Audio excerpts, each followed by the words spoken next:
Okay, what are we doing here? Won't you be my clown hammer? Never be my testimony. Good to go. All right. Hey, everybody, it's Matt. This is the 10-Minute Bible Hour podcast, and I went to a school that is now defunct. I guess I've told you that before, a college, that is. I have a zombie alma mater, and for the most part, it was a really good experience going there. I'm sad that it closed. I'm glad the graduate school side of it is still open. It's a little Midwestern private Christian liberal arts school, and I think that I had good professors. I met my wife there, so that was a huge win.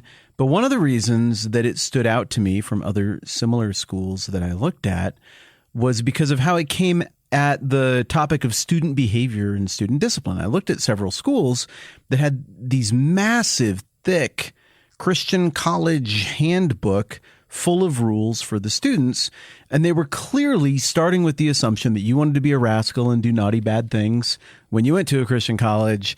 So here's a bunch of rules. You need to learn them all. You need to memorize them all. You need to do them all. And that is how we're going to get you to the behavior that we hope you demonstrate while you're here. But the school I went to, they had a teeny tiny little student handbook, and it was mostly just one guiding principle that they had there. It was something like, at this school, we expect you to live up to community expectations for a Christian college student. And then it was really open-ended after that. And you were supposed to just, I guess, think and do good things and not stupid things because you wanted to do good things and knew that stupid things were stupid because I guess the assumption was like you liked God and wanted to be here for a reason. It stood out to me. I really liked the whole principle there, the whole approach there. Both the colleges I didn't go to with the big, thick handbooks full of rules and the college I did go to with the teeny tiny little handbook with just a couple rules, they both wanted the same outcome. That is for the Christian college students to handle their business well, behave well, not do horrible things. But they just came at it in really different ways. One starting from negative assumptions. You will not do good things unless we lay down big time rules and show you how we're going to enforce them. And the other one came at it more positively, saying, we've tried to go and recruit students who would just want to get this right. And so we're going to start with that and see if we can just make it work that way, see if we can get there positively. Likewise, we got a conflict, we got a tension that's pretty similar to that in the book of Galatians in chapter 2. And I think the tension goes like this. The agitators in the book of Galatians, the people who showed up and threw these fledgling churches into confusion. Look, they're clearly the bad guys in the Bible, in the New Testament. They're clearly the ones who are getting it wrong. But the best bad guys are running just parallel to the truth in their motivations. Snidely whiplashies with their curly evil mustaches, they're not interesting bad guys because, they're just stupid people who just want to see everything burned down. That is not interesting. The best bad guys in any kind of story, in the real world or in fiction, are the ones who maybe kind of have a point and you can see how they got there. And they've got really deep conviction that they're the ones who are right and are doing the right thing. And that's why they have to be controlling or monstrous or violent or whatever it might be. And I think that's the case here with the Judaizers. That is the people of Pharisaic descent. People who used to be Pharisees, now they're Christians, or maybe they're still kind of Pharisees and they're just bothered by the whole Christian thing. They are concerned that if people sign up to follow Jesus as the Messiah out of Judaism, both Jewish people and Gentiles, if they sign up to follow Jesus, it's soft. There's no law here anymore. The whole rule book, just gets thrown out? And they're concerned that it's going to turn into total chaos. And sure, I mean, some of they would be sad to see the culture and all the trappings of everything that goes on around the temple and with the sacrificial rhythms of ancient Judaism go away. I mean, anything that threatens that, they're going to be concerned with, and it would be sad to see it go.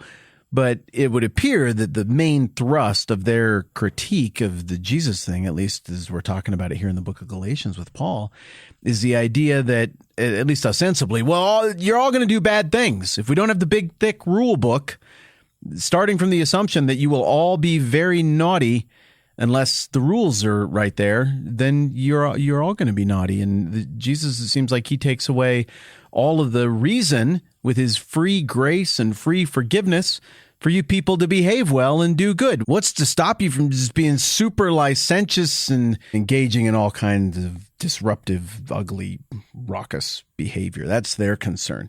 But once again, what we're getting from Paul is a very dense, difficult to understand maybe on the first pass, but understandable with a little closer look, section of writing here at the end of Galatians 2 that is very theologically important, but understandably, we're going slow for a reason. It's challenging. This isn't the easiest thing ever to parse through. Well, here's what we got so far. We who are Jews by birth and not Gentile sinners know that a man is not justified by observing the law, but by faith in Jesus Christ. Okay, we've covered this a ton, like for a week, you and I, with the clown hammer. The law is not a device to make salvation happen. That isn't why it's there. It isn't that Paul hates the law or thinks it has no value. He's just saying this isn't an instrument of salvation. That isn't the job it does. That isn't the role that it plays. He goes on. So we too have put our faith in Christ Jesus that we may be justified by faith in Christ and not by observing the law, because by observing the law, no one will be justified.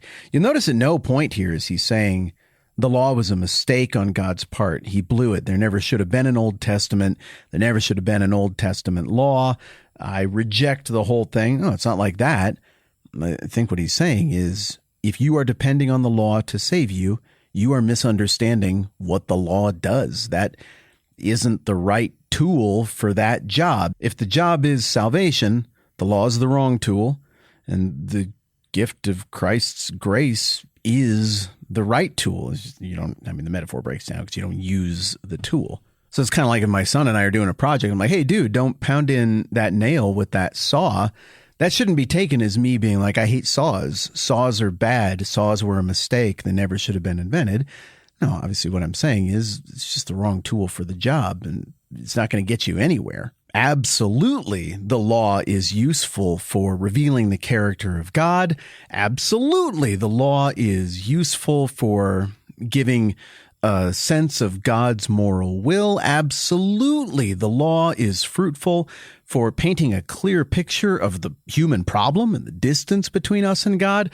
I quoted from that little bit of James yesterday, but James says that absolutely the law is useful for demonstrating our inability to keep the law and our inability as imperfect beings to make ourselves perfect. The law is also useful for pointing a bunch of glowing giant neon arrows right at Jesus, because all the things that the law ultimately doesn't do, Jesus does. The law screams and begs for exactly who Jesus is and the role he plays.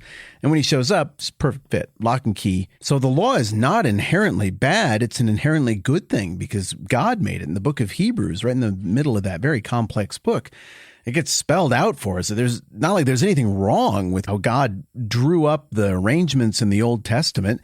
No, the weakness was with the people who couldn't hold up their end of the bargain. That's why the completion of that old deal in Christ was so needed. That's why there needed to be a solution here that really isn't about human effort at all, because human effort will never solve the thing. So all of that gets laid out. But then even if Paul's critics were like, okay, you got me with the saw and the hammer and the nail thing, that was a pretty good analogy, that works, I get it. But Paul, everybody's gonna be bad.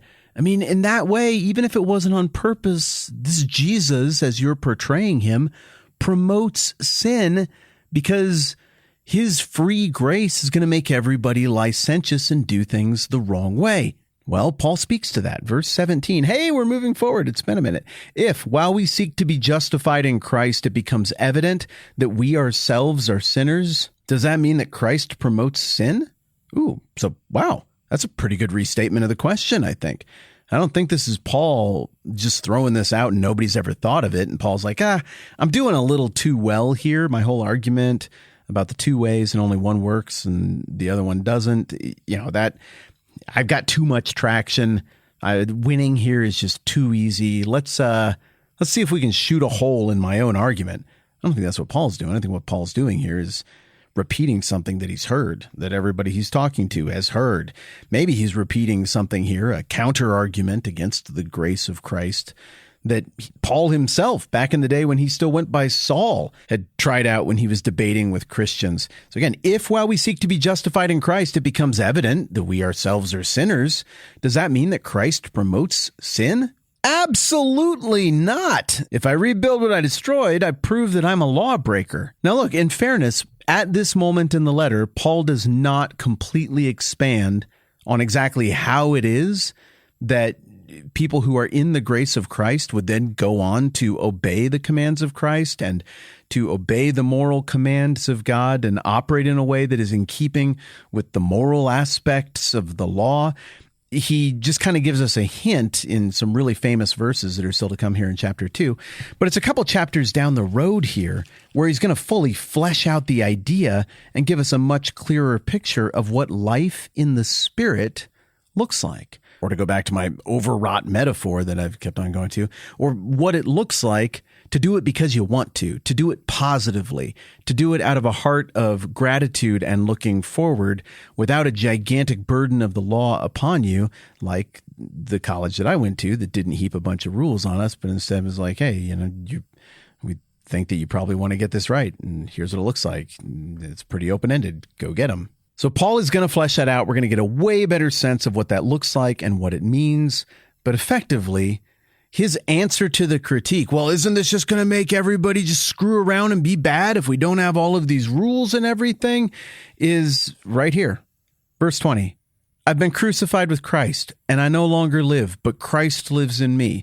The life I live in the body, I live by faith in the Son of God, who loved me and gave himself for me. The idea is that old nature that needed to be controlled with the law has been put to death. It's been replaced by a new nature. Death has been replaced with life, a life given by Christ, a life given by God. And this life in the Spirit produces the fruit of the Spirit, something we'll get to a little bit later on this season. And so what Paul is describing is a death to the old self and a resurrection into a new life in Christ.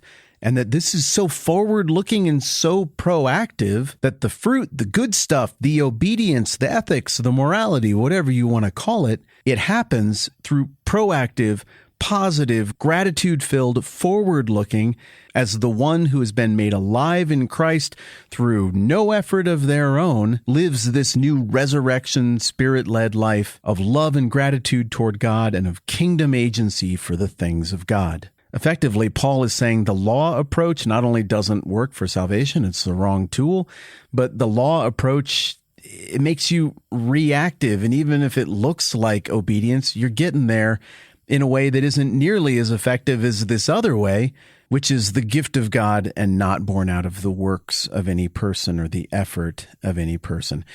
I'm down to the very last bit that I want to do here with Act 1 of the book of Galatians, with Galatians chapter 2 and all of this stuff that we've been looking at. But I want to give it fair treatment. I want to give it a little more time. So we're going to hit pause here. We'll pick up right where we left off next time around. I'm Matt. This is the 10-Minute Bible Hour podcast. Let's do this again soon.